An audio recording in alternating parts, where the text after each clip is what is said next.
From the moment I took my first breath, I was thrust into a whirlwind of information, a cacophony of voices clamoring for my attention. It was as if I had been handed a massive, overflowing suitcase, crammed with everything from the mundane to the profound, and told to carry it around for the rest of my life. Parents whispered their hopes and dreams into my ears, their fears and insecurities woven into the fabric of my being. Kindergarten was a riot of colors and sounds, a place where I learned to share and play, but also where I absorbed the first layers of expectation.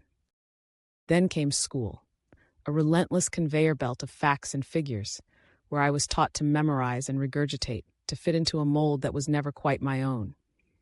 Each teacher, with their own set of beliefs and biases, added another layer to the clutter in my mind. I was a sponge, soaking up everything they deemed important. But what about what I deemed important? Did anyone ever stop to ask me what I wanted to learn, what I wanted to believe? As I moved through life, society stepped in with its own agenda, a cacophony of voices telling me who I should be, how I should think, what I should value. Friends came and went, each one leaving their mark, their opinions and judgments swirling around in my head like confetti in a storm. Cults and religions, too, offered their own brand of certainty, a promise of belonging wrapped in dogma. They fed me their truths, but whose truths were they really? Books became both a refuge and a burden, a treasure trove of ideas and philosophies that expanded my mind, but also added to the clutter.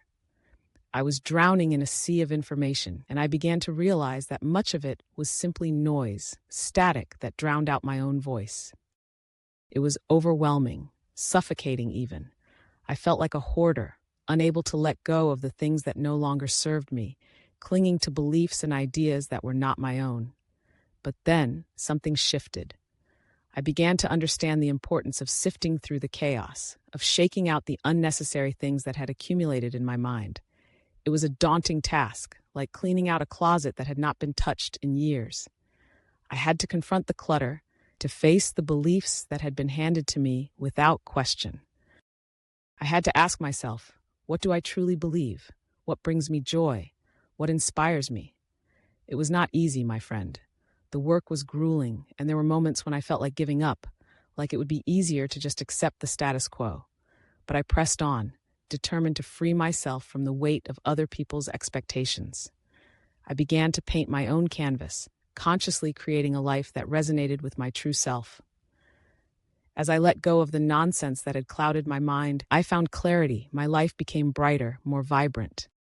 I discovered passions I never knew I had, interests that sparked joy and ignited inspiration. I learned to embrace humanity in all its messy glory, to love deeply and authentically. In the end, it was liberating. I realized that I am not just a collection of other people's beliefs and experiences. I am a unique tapestry woven from my own threads. I am the artist of my own life, and with every brushstroke, I create a masterpiece that is distinctly mine. So, shake out the trash, my friend. Free yourself from the clutter and watch as your world transforms into something beautiful, something that reflects the true essence of who you are.